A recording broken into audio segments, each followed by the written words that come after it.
Another day, another cooking vlog na naman tayo! So for today mga mare, magluluto lang tayo ng almusal. Nagprito pala muna ako dyan ng mga talong.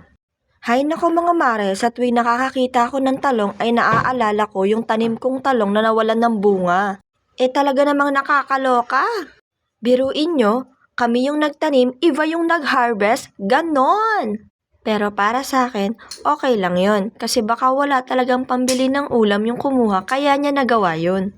Anyway mga mare, sunod ko naman palang ipinrito ay yung daing na pinabili ko sa asawa ko sa palengke. Sobrang sarap kasi nito partner lalo na sa piniritong talong. Sunod ko naman ginawa ay nagisa na ako ng bawang para maisangag ko na yung mga natira naming kanin. Sobrang perfect din kasi ng ganitong almusal lalo na kapag sinangag. Nagpabili na rin pala ako dyan ng atsara mga mare dahil talagang tinodo-todo ko na. Favorite ko kasi talaga mga mare yung atsara kaya hindi na ako nakapagpigil at talagang nagpahanap na ako niyan sa asawa ko. So eto na nga mga mare, ready na ang ating almusal.